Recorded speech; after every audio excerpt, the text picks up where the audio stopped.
Contamos histórias reais inspiradoras e hoje recebemos Gleison aqui no estúdio, meu amigo pessoal, meu parceiro, professor também, mas o cara também é músico, é mestre em quê, Gleison? Engenharia de produção. Porra, engenharia de produção, cara, isso daí deve quebrar um neurônio louco, né, mano, pra fazer. Nem me fala. Passou já em 3 doutorados, é isso? Tá fazendo doutorado? Não, eu desisti do doutorado porque quebrei a perna, né? Segura essas informações que aqui tem resenha demais. O cara é torcedor do Clube do Remo, é paraense, aqui tem uma dupla de paraense com amazonense. O papo hoje é lá pra galera do norte. Então, Gleison, seja bem-vindo ao Valor Entrevista, cara. É um prazer te receber. Muito obrigado, Alan. Agradeço também pelo convite, né? Não medi esforços para vir. Né? Assim que fui convidado, já deu positivo e aqui estou, né, pra gente bater esse papo aí e se divertir. Cara, tua infância foi boa? Olha, minha infância, eu digo que ela foi uma infância... Foi no interior ou na capital? No interior do Pará. Puta que pariu! Pra quem tá aqui no sul deve estar pensando assim, porra, o Pará já é longe, mano. Interior gigantesco, né? Imagina o cara morar no interior do Pará. É que assim, eu sou descendente de português, né? Os meus avós vieram de lá com os meus tios e, enfim, mãe e tudo mais.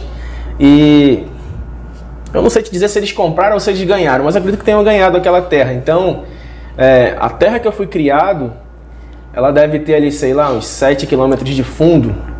Hoje deve ter, já foram vendendo, deve ter uns 800 metros a 1 quilômetro de frente. Uhum. Só que eu fui criado pela minha avó, né? Com um monte de primo. Os agregados. Inclusive... Família grande a minha também é assim. Inclusive, assim, como eu costumo contar em minhas aulas, né? Cara, eu fui saber o que é ter uma cama, achei que com 13, 14 anos, porque eu dormia com a minha avó. Eu dormia literalmente com a minha avó, porque a minha avó... Além dela ter me criado, ela criou mais 2 primos e ainda morava um tio com ela. Então, era aquela coisa meio que atropelada mesmo. E eu também fui saber o que era ter roupas totalmente sem importância, só minha. Acho que já 15, 16 anos que eu fui, de fato, fixei moradia com a minha mãe, porque até então tinha aquela história. A camisa de um primo. O primo mais velho. Vai passando, vai. A camisa chega na gente já sem cor. Até virar pano de chão, né? Ou pano pro cachorro deitar. Mas, assim, eu digo que foi uma infância muito boa, porque a minha avó me ensinou valores, né? Sim. Ela sempre dizia, meu filho, a pessoa para ser feliz, ela não precisa ter milhão, ter muito dinheiro, né? Ela precisa ser uma pessoa honrada de caráter. Sim. E a minha avó era fantástica. Ela até gaguejo de falar dela. Ela porque... tá entre nós já ainda? Não, ela morreu. Já partiu?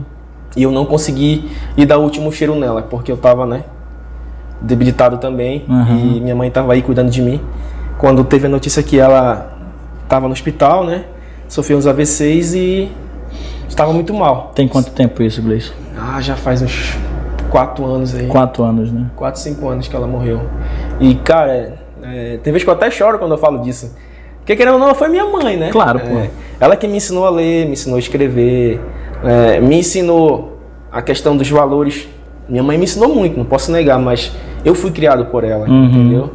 E, cara, é meio complexo falar da minha avó. Minha avó é uma mulher que não sabia ler e escrever.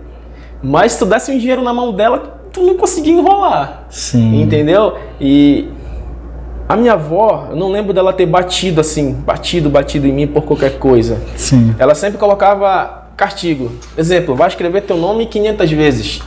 Vai escrever tal palavra 200 vezes. Sim. Né? Mesmo sem ela saber ler e escrever. Né? Vamos dizer que 100%. Algumas palavras ela conhecia. Então tudo isso foi, né, vamos dizer, me preparando para coisas. Tanto que quando eu entrei na escola, eu fiz no tempo algo chamado teste de seleção. Eu não fiz a pré-escola, aquela que tinha que tudo de alfabetização, eu fui direto para a primeira série. Porque eu fiz um teste e identificaram que o meu QI já não era... Não precisava daquele momento lá no pré e tal. Já estava avançado, né? Que legal. Então dali tudo por causa da minha avó. Sim. Mas enfim, foi, né? Joguei muita bola, futebol, né? que é um dos esportes preferidos da nossa região lá. Cara. Subir e cair de árvore, muito banho de chuva. Cacimba. Nossa, cacimba, né? Que a gente chama lá de olho d'água, muito banho de rio, né? Muitas brincadeiras com os primos. Sim. Comendo fruta direto do pé, em cima do pé, né? Que infância massa, cara. Você chegou a jogar videogame nessa época, não? Eu ganhei um videogame, eu e minha irmã, da minha mãe, quando eu tava morando com a minha mãe na cidade já, né? Chamada Benevides, região metropolitana de Belém. Uhum. Mas eu nunca fui fã de videogame. Eu brincava ali, daqui a pouco um amigo passava... Tu sabe que eu também, cara, me lembro que meus primos tinham um Super Nintendo. Isso, foi o Super Nintendo. Porra, que eu ganhei. A gente primeiro teve o Atari, que o joystick era uma caixa quadrada assim, com uma coisa no meio e você fazia... Aí tivemos o Atari, depois tivemos o Super Nintendo, que era a evolução do Atari. Né? Quem tem mais de 30 sabe do que a gente está falando. E eu também nunca fui de ficar jogando, não, cara. Não, eu gostava de correr. De estar na rua. Às vezes eu tava ali no computador já, no videogame, né? No tempo nem imaginava computador. Tava ali no videogame, passava uma amiga na frente de casa, Gleice, bora jogar bola. Aí embora. E a minha mãe dizia, não, sai de casa. Era besteira. A minha infância é muito parecida com a dele. E, porra, que tempo bom, né, cara? Saudade desse tempo. Eu costumo dizer pros meus amigos quando eu vou lá, pros filhos dele, olha, cara, no nosso tempo a gente brincava e saía pra jogar bola, a gente trançava no soco um com o outro. Aí chegava um caboclo quebrado, o olho roxo, mas daqui a pouco tava todo mundo na esquina tomando refrigerante junto. Hoje em dia os caras se matam na minha cidade, não temos aquele negócio de acabou o futebol, acabou a briga ali. Não, os caras levam pra vida mesmo, sabe? Não tem aquele discernimento. Se torna inimigo, né, cara? Mortal. É um problema sério isso aí, porque, bom, os tempos mudaram, né? Mas, infelizmente, a gente passa por isso. Ô Gleison, qual foi o momento, assim, que tu entendeu que tu ia seguir o caminho da educação, dos estudos? Porque, pessoal, eu tô do lado de um cara que eu admiro muito com relação à educação, não apenas, né, a tua formação, mas o teu lado acadêmico é espetacular, cara. Pô, já fez mestrado, aprovou em doutorado, provou em concurso público. O que tem nessa cabeça aí, cara? Olha... Que inveja, mano. Eu vou te ser sincero. Quando decidi estudar, eu fiz uma pesquisa no Google, né? Eu fazia o cursinho da minha cidade, lá em Benevides, pré-vestibular.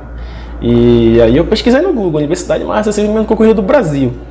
Porque no meu estado, se tu for digitar aí agora, né, concorrência lá de uma engenharia de produção, cara, vai ser ali 700, 800, 900, 1.000, 1.100, 2.000 pessoas para uma vaga para te estudar numa universidade pública.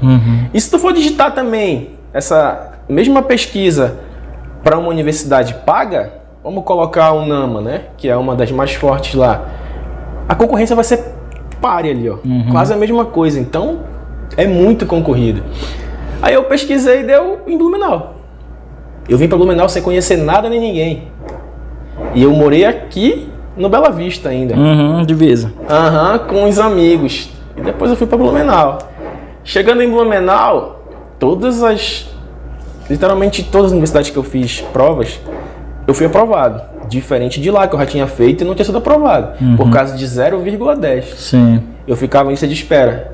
Sim. E nunca me chamaram. Aí o que aconteceu?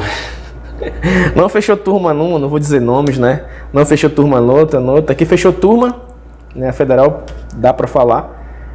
Na federal, só que era integral. Aí eu pensei, quebra. Como é que eu vou viver? Estudando o dia todo, eu não tenho condição. Por mais que eu trabalhe à noite de madrugada, eu não vou conseguir estudar. Porque eu vou dormir na aula, né? Então, se é pra eu fazer algo que eu não vá conseguir me doar, é melhor não fazer. E na real também eu decidi mais estudar porque a minha mãe ficava pressionando muito. Porque eu já tinha, né, uma filha e eu só queria saber de música e futebol e brincadeira e tudo mais. E eu mesmo decidi por mim. Eu comento isso também em sala. Cara, a partir do momento que tu decidir mesmo que tu quer fazer algo, tu faz. Sim. Agora, enquanto não é interessante pra ti, tu fica dando desculpa. Não quero hoje, não quero amanhã. Deu a receita da vida, cara. Né? Quando tu decide, tu quer mesmo. E foi o que eu fiz. Então, Alan, eu conheço pouco a região sul. O que eu conheço foi porque eu trouxe meus pais pra cá em 2019, ali 2018, 2019, para umas férias, né? Porque, como eu falei para minha esposa, que a minha mãe merecia isso por todo o investimento que ela fez em mim, né? Sim, sim. Enfim, todos os critérios que ela teve na minha criação. E o meu padrasto, que eu chamo de pai também, merecia, né? Porque ele sempre esteve do lado dela.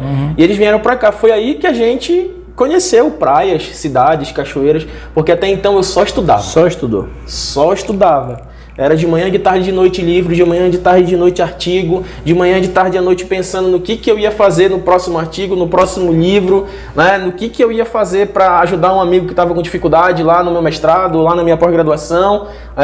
E eu cresci muito com isso, ajudando os amigos. Sim. Literalmente, quando eu vi um amigo, eu tenho problema em metodologia científica, que é vamos colocar ali, que é o vilão de quase todo universitário. Tu desenvolver um TCC dentro das normas, tudo bonitinho. Inclusive na minha graduação... Pra mim é a parte mais fácil. Pra mim também. E na minha graduação teve... Parte mais fácil, porque a gente já fez tudo, né? Já estudou, já pegou todas as referências. Levou, meu Deus, tanto tombo e tem muita trás. escola que te dá já a formatação toda. Prontinha, você dá o template só pra te pôr ali dentro. E olha só, quando eu terminei minha graduação, não vou dizer nomes de professores também, né? Torço que eles estejam assistindo, inclusive trabalharam comigo, né? Teve 2 professores que disseram pra mim que eu não ia conseguir fazer um mestrado. Isso aí é foda, né, beijo? Assim sem... Eu adoro ser desafiado, porque tem uns arrombados aí que acham que a gente é pior ou menor que eles. E a vida não é assim, rapaz. Todo mundo, quando desafiado, aflora a porra do sangue na veia e a gente vai pra cima da vida e mostra, não pra esses merda, porque tem muita cara aí, cara, que acha que é alguma coisa que não tem, sabe... Pronto, não tem discernimento pra olhar pra um ser humano e dizer assim, porra, que legal é isso aí, é o teu sonho? Vai em busca. Não, já joga um balde de água fria. O papel do professor, como eu falei para os amigos, eles não tiveram, né? Porque o professor ele é aquele cara que te apoia. Por mais que ele saiba que tu não tem a competência necessária para aquilo ali, ele vai te dizer o seguinte: Sim. Não, meu amigo, vai lá. O que tu precisa? Tu precisa disso, disso e disso. Melhora isso, amplia isso. Eu posso te ajudar nisso aqui, né? Mas fulano de tal te ajuda nisso. Biblioteca tal tem tal livro. Mas quando eu encontro um imbecil assim, eu já dou-lhe com os 2 pés. Eu falo, peraí, filha da mãe. Vamos ver. Eu vou te dizer, quando eu ouvi isso, cara, ele falou 3 palavras. Primeira, tu não consegue fazer um mestrado direto, sem fazer uma pós-graduação, no caso lato sensu, porque teu método científico é ruim. Aí eu fiquei pensando, se o cara estudar, ele melhora, né? Claro. Sou professor de metodologia científica hoje. Putz. Entendeu? Aí ele... Já entrou com os 2 pés, hein? Teu inglês é ruim. Fui aprovado no inglês. Beleza. Estudei, né? Fui aprovado, mas o terceiro foi doído.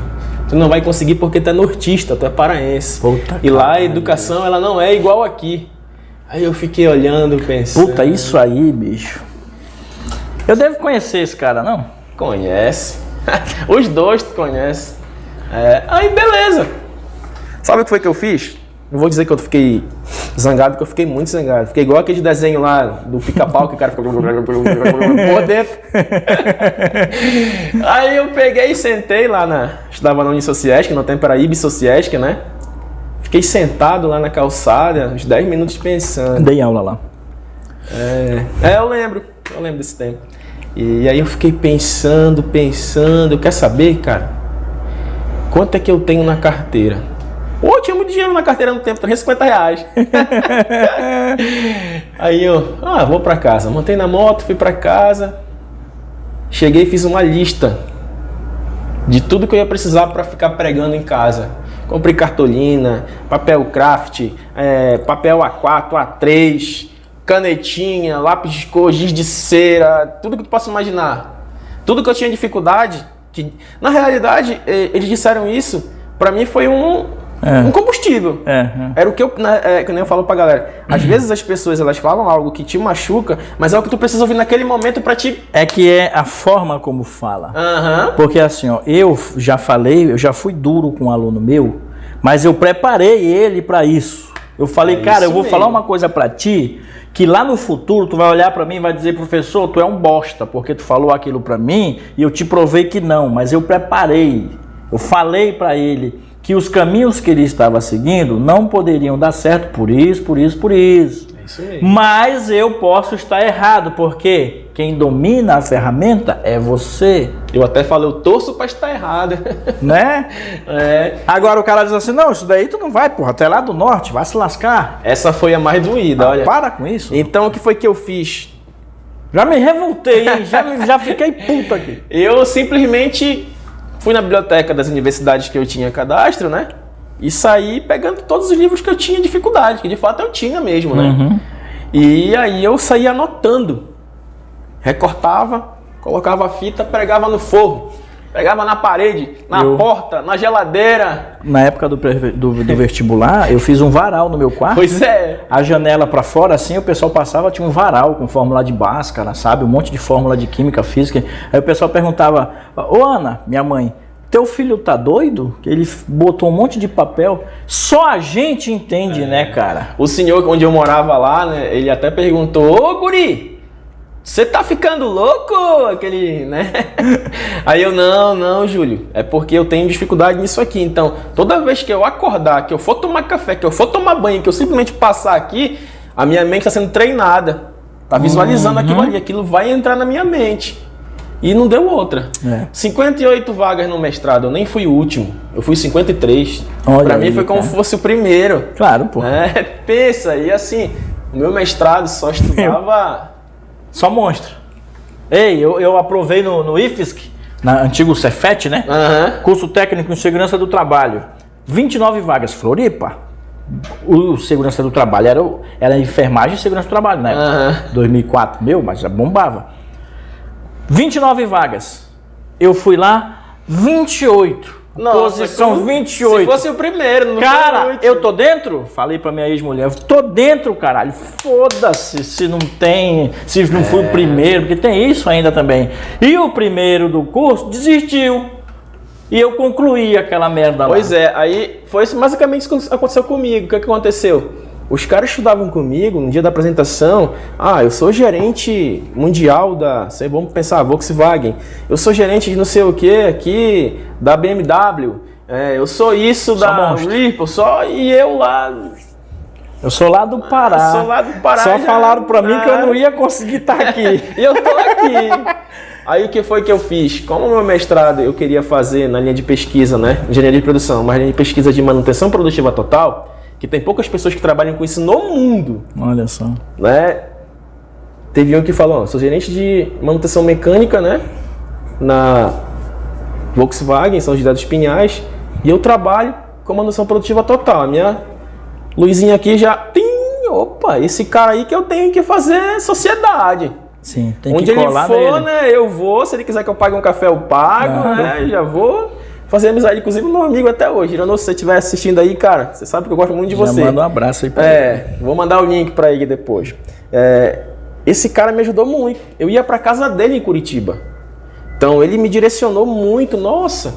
E o meu orientador, ele, né, professor Lanzer, ele era um cara muito bom em estatística, mas ele não entendia de manutenção produtiva total. Então a instituição chamou um cara que era bom nisso só para me orientar. Legal. Um japonês chamado Kazuo Hatakeyama.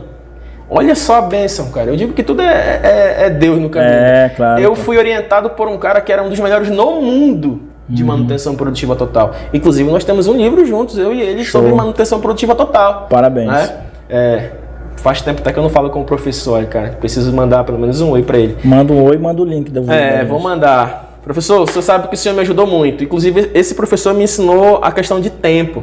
Porque a gente no Brasil tem esse negócio, ó. O cara chegou 2 minutos atrasado, não tem problema. Com isso, chegasse 10 segundos atrasado, ele dizia, Gleison, Kazuo não recebe mais Gleison hoje. Gleison volta. E eu ia pra Joinville. Eu voltava e ele me dava mais uma missão. Quando o Gleison voltar semana que vem, Gleison já traz isso e isso.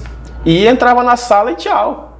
Não tinha acordo com ele de negócio. Não, professor, eu tô aqui. Aí o cara pensa assim, pô, mas que cara otário, né? Ele poderia, né?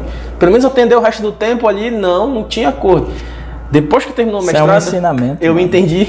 Claro, pô. Ensinamento, entendeu? Claro. Não, que se tu marcou tal hora, tal... Cumpra com o seu, né? Por incrível que pareça, a gente está conversando hoje aqui hoje é o que? Quinta, né? Quinta. É uma quinta-feira à tarde. Ontem, quarta, eu estava conversando com meu filho sobre isso. Porque ele falou, papai, a gente vai chegar atrasado? Eu falei, não, filho, ainda tem 20 minutos para chegar na escola e daqui para tua escola é 6 minutos. A gente ainda vai chegar com sobra. E tu sabe o quanto eu sou preocupado com a questão de horário, de tempo. Então, já desde moleque, eu pensava assim, dificilmente eu me atraso por um compromisso. E quando a gente encontra pessoas assim como o professor, a gente percebe o quanto a gente tem que... E não tinha acordo com ele tava com o relógio lá, ele contava, não, Gleison, Cazu marcou com o Gleison 3h30, são 3h30 e 10. Aí o povo, mas 10 segundos, Gleison, horário é horário. E acabou, não tinha acordo. Então, voltando ali pro magnata do meu mestrado, meu amigo, eu ainda consegui ajudar esses caras a fazer a dissertação deles, grande parte deles fui eu que formatei. Inclusive tem uma moça que é lá de Jaraguá, a Daiane, e tem um de São Bento do Sul, que é o Edinho, e o Iranu, que eles falaram que eu fui mais orientador deles do que o próprio orientador deles. Porque de fato eu dizia, não, cara, se tu melhorar aqui, isso aqui vai ficar legal. Olha, o teu problema isso daí tá já muito te dava, isso daí já te dava horizonte para lecionar. Mas vamos falar disso no segundo bloco. Sim. Pessoal, a gente está conversando com o Gleison, ele que é professor também, mas ele é músico, ele é formado, tem mestrado, é um gênio, eu considero esse cara muito, por conta dessa expertise dele para o estudo. E a gente vai para o segundo bloco, vamos conhecer um pouco mais vamos falar da banda. Vamos. Certo? E vamos finalizar essa história aí do mestrado também. Para você que está nos acompanhando, meu muito obrigado. Deixa um like, faz um comentário. Fique agora com o comercial do nosso patrocinador e já voltamos.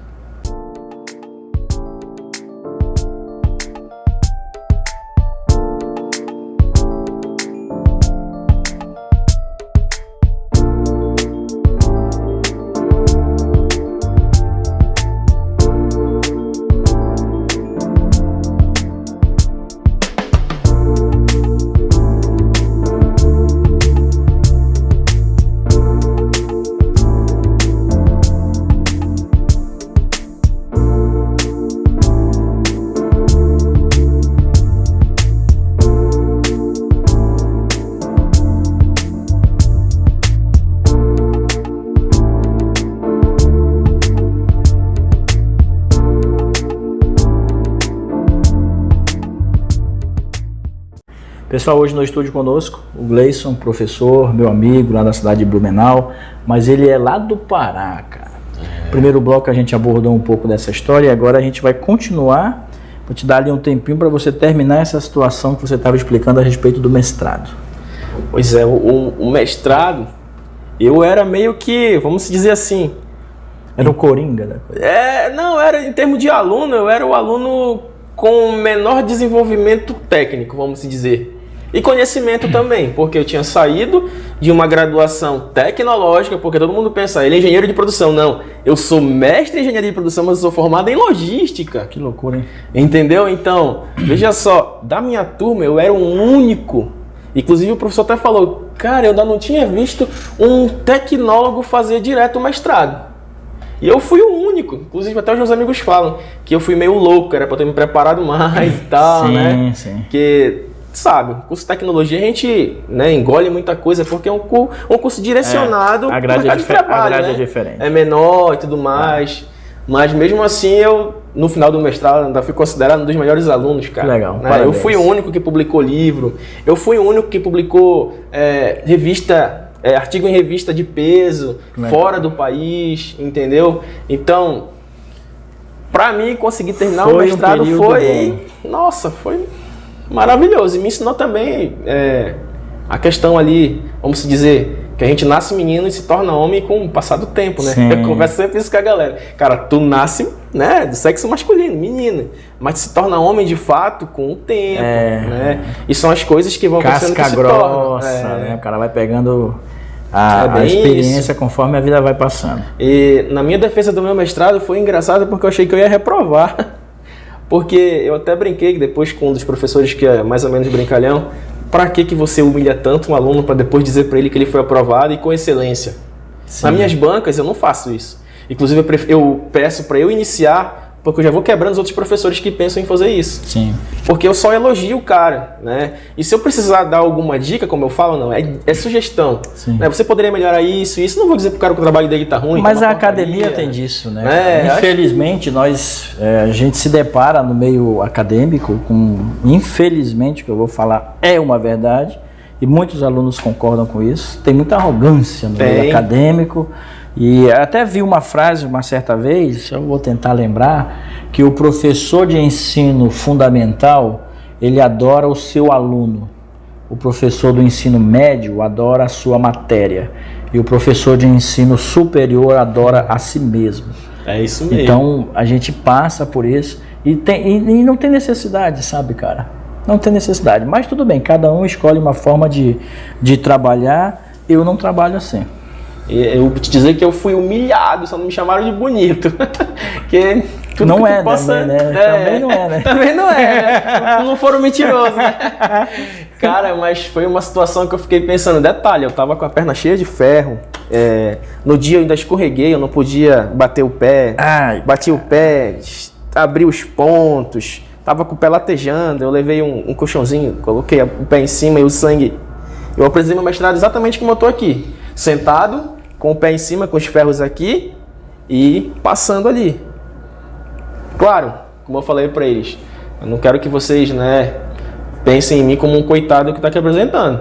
Eu sou um aluno como um outro qualquer. Exato. Minha condição não está influenciando em nada. Isto aqui está funcionando muito bem. Foi isso que eu falei. Essa condição não está influenciando nada aqui. Exato. Então avaliem. Aí, na verdade, eu que tinha que sair da sala, né? Foram eles que saíram. E quando voltaram todo mundo rindo. Você foi aprovado com excelência. Eu fiquei olhando assim. Tava com as muletas, com a vontade de pegar a muleta e... Depois de tudo. Os caras me xingaram um monte e no final vai dizer que eu fui aprovado com excelência. Mas eu agradeci, acredito que fortaleceu também. O final, quando acontece tudo, finaliza, é gratificante. Vou te dizer que no outro dia eu já tava com saudade de ir para Joinville, né, rever os amigos do mestrado, fazer aquele, né... O mundo acadêmico é maravilhoso. Isso, aquele diálogo sobre o que estava acontecendo, quem sabia mais, quem precisava de ajuda, para onde a gente ia final de semana, se ia para Curitiba, se ia para São Bento, se ia para Jaraguá, ou se ia para cá para Itajaí, porque a gente tinha amigos de tudo que era lugar, né? A gente sempre se reunia na casa de um de outro, ou se eles vinham para Blumenau, para minha casa, né? Então, hoje eu mantenho relação ali com os 3. A gente até marcou ano passado de fazer um churrasco, mas não deu certo, questão de pandemia, né? Mas diz eles que esse ano a gente vai...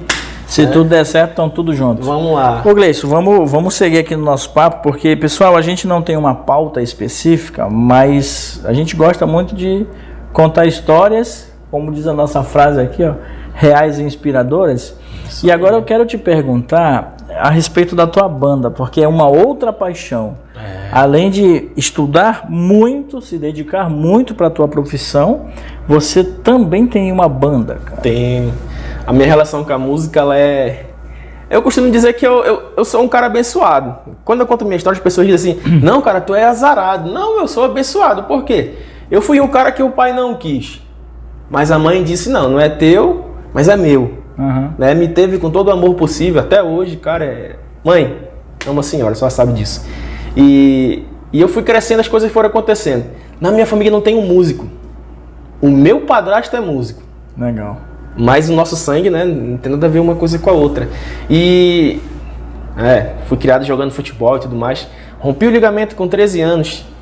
E um dia um rapaz chegou lá e me deu um pandeiro. Toma esse pandeiro aí, semana que vem, se eu voltar e estiver tocando, te levo pra minha banda.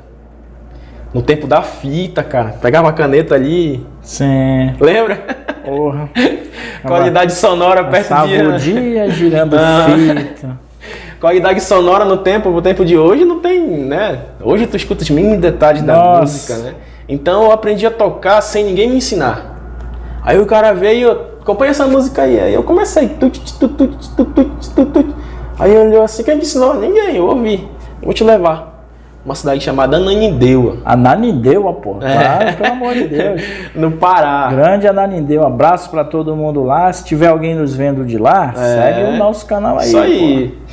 E aí, toquei com esses caras um tempo.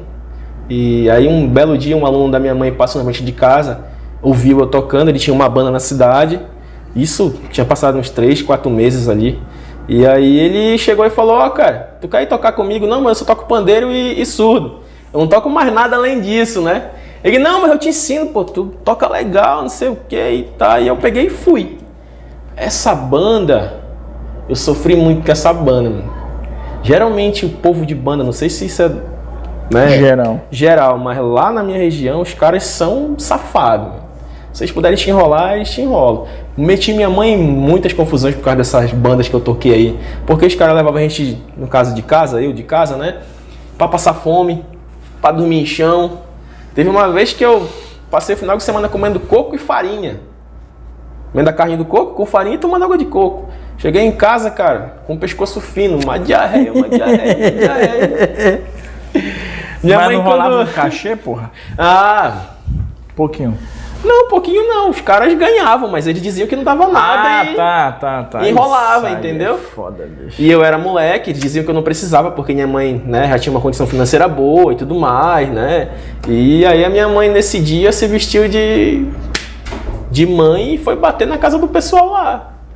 Falou que devia falar pra eles, xingou um monte lá, porque tirava eu de casa e isso e aquilo, e lá em casa eu tinha onde dormir, o que comer, o que beber, e me levavam e nem pagavam cachê e tal, né? Mas agradeço também essas caneladas que a gente fala no Pará lá, né? Que é enrolação de dinheiro, porque isso me fortaleceu musicalmente falando. Depois dessa banda, eu toquei com muitas bandas no Pará, consideradas bandas fortes. Inclusive, cheguei a tocar numa banda de nível nacional, gravei um DVD em Goiânia com mais de 100 mil pessoas, né? Enfim, casei, saí das bandas grandes que eu tocava, conheci uma moça na minha cidade, casei, ela era vocalista da minha banda. Depois de 9, 10 meses ela sofreu um acidente de carro, morreu, e eu fiquei com uma filha que hoje tem 15 anos, e eu passei uns... cara, eu vou te dizer ali uns quase 10 anos sem tocar. Eu larguei de mão, não queria mais saber mesmo. Porque eu pensava o seguinte, cara, a música não me trouxe nada de bom. A única coisa de bom que a minha música me trouxe foi minha filha, né? E eu preciso dar um norte na minha vida. Sim. Foi aí que eu comecei a estudar, né? Aí que entra a questão da educação, né? E num belo dia, em casa, tocando pandeiro, nunca abandonei o pandeiro. O pandeiro eu uso pra dar aula, cara. É engraçado até. Tocando pandeiro eu pensei, vou montar um estúdio em casa. Eu toco bateria também, né? Todo instrumento de percussão. Aí montei um estúdio. Aí foi sequência. Vou montar uma banda. E a minha mulher, braba, né? Aí pensei, agora que estilo de música eu vou tocar, né? Tem que ser algo que eu goste. Conheci uma paraense lá em Timbó. Chamei, Jéssica, bora montar uma banda e tal e tudo mais. Aí ela, bora, tô aqui parada e tal. Canta muito, inclusive, né? Se vocês quiserem acompanhar lá, Banda Boas de Farra. Gravamos um DVD no Pará em maio do ano passado, né? A gente toca nesse DVD música romântica, música sertaneja, tocamos muito forró, né? E tocamos também a sofrência aqui, né? Sim. A Marília Mendonça eternizou aí, né? Sim. E bem eclético o nosso repertório. E basicamente foi isso. Montamos a banda em 2018. Foi 2018, montamos a banda. E pra mim é lazer só, né? Não tenho como profissão. Pandemia veio, nós tínhamos... Cara, não vou lembrar exatamente quantos shows, mas em termos de cachê, eram 135 mil reais. Olha só. Que eu deixei de ganhar, né? Eu não perdi, deixei de ganhar. A gente tinha uma turnê na região oeste do Pará. Inclusive, a gente tem agora uma nova turnê em abril. Só que as cidades lá já estão fechando de novo. Sim. Entendeu? Mas enfim. Covid atrapalhando tudo. Acredito que isso vá parar logo, né? Se Deus quiser. E basicamente é isso. É a tua paixão. É a minha paixão. Depois das minhas filhas, é a coisa que eu gosto de fazer. Eu fico em outra dimensão ali. Imagina. Eu até brinco nas aulas que às vezes eu estou muito estressado. Quando eu tinha um estúdio, eu chegava em casa, podia ser a hora que fosse, não vazava som, né? Trancava a porta, ela no meu timbal e... extravasa. E saía de lá. Tomava um banho, ia dormir. Parece a Branca de Neve, né? Leve, entendeu? A música é tudo, cara. É tudo. Aí a minha filha de 15 anos é multimusicista, vamos dizer assim, né? Que Ela legal. toca violão, toca guitarra, toca teclado, canta. A de 11, ela gosta mesmo de brincar com o cachorro. Mas ela tá aprendendo a tocar trompete agora. Sim. A de 6 meses, eu já acho que ela tem uma forte tendência. A gente observa, né? Sim. Porque eu pego o pandeiro e ponho perto dela, ela fica louca com a mãozinha. Aham. E nunca ninguém pegou a mãozinha dela pra bater. Só dela ver eu tocando, Sim. eu coloco perto, ela fica ali, ó, Sim. batendo. Então, Tem tudo pra ser tem mais tudo um pra ser mais na um. hierarquia E musical. a música ajuda também, né? Claro, na cognição. Nossa, eu digo que a música foi quem abriu as portas pra mim, né? Show. Ô Gleice, porra, cara, o papo é demais, hein, cara.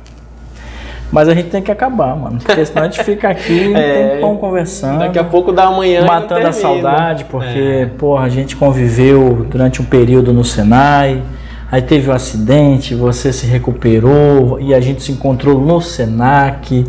Também nos encontramos certa vez lá no IBS, né, na Sociesc. Cara, que história linda a tua.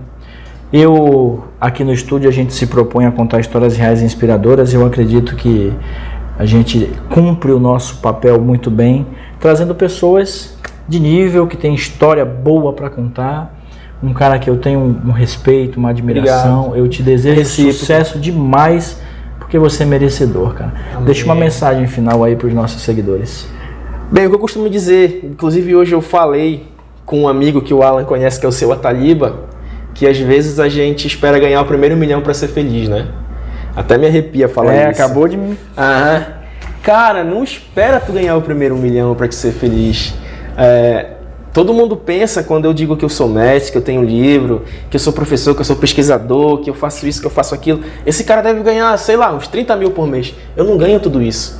Mas eu sou feliz com o que eu ganho, entendeu? A minha felicidade hoje, eu tenho a Yasaf, né? Olha que nome engraçado. Todo mundo fala, que nome e tal, de onde tu tirou?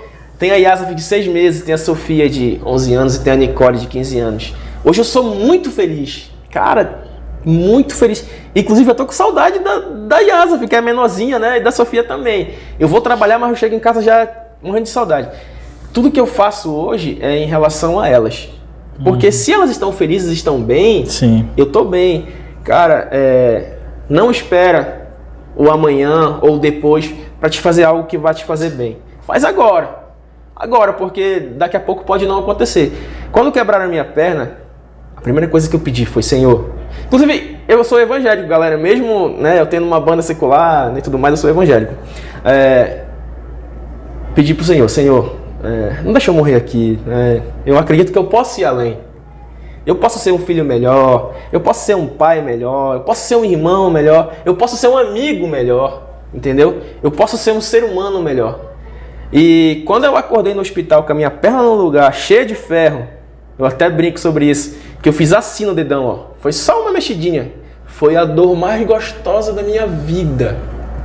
Porque eu mexi o dedão e eu sabia que a minha perna estava ali. Eu não conseguia mexer o corpo. Né? E a lágrima, já, Senhor, muito obrigado, muito obrigado, muito obrigado, muito obrigado. Eu sei que eu não mereço, mas eu vou honrar essa nova chance. E a partir daquele momento eu mudei. Em todos os sentidos. Literalmente todos os sentidos. Hoje eu ouço mais as pessoas, eu cuido mais das pessoas, eu me preocupo mais com as pessoas. Inclusive, galera, um conselho para quem vai assistir aí, né? Se o conselho fosse bom, a gente cobrava. Mas, né, fica a dica. Muitas vezes a gente passa por essas pessoas que coletam lixo na rua, os chamados carroceiros, a gente até vira cara, né? Deem um bom dia, pergunta se está tudo bem, senta ao lado, bate um papo. Eu faço isso constantemente com a minha filha. Essas pessoas têm muitas histórias legais para contar para vocês. Elas têm muitos relatos, não é porque elas estão naquela condição diferente da de vocês que elas não têm algo a agregar na vida de vocês. Eu já sentei ao lado de uma pessoa que é carroceiro, lá em Blumenau, tocamos o pandeiro e louvamos junto. Esse cara me fez chorar horrores com a história dele, com o testemunho dele. Então, aproveite essas oportunidades também de melhoria, né? Então, tudo é válido. Meu recado é esse, sejam felizes. Não deixem para amanhã para ser feliz, né? Não esperem ganhar o primeiro milhão, sejam felizes hoje. Maravilha, eu vou aproveitar e citar uma frase que o meu amigo Thiago Nascimento também fala muito: a vida é agora, né? Então, com vocês, Gleison Amorim, meu convidado, e um orgulho enorme de ter você aqui no canal. Muito obrigado, mano. Obrigadão, tá? Opa, eu que Eu agradeço. finalizo o nosso vídeo de hoje, tô emocionado, cara. Tô emocionado porque o trabalho com o canal me proporciona isso. E para você que ficou aí até agora, meu muito obrigado. Voltamos na semana que vem com mais histórias reais e inspiradoras de pessoas do nosso querido Brasil e do nosso Vale Europeu. Abraço a todos. Tchau.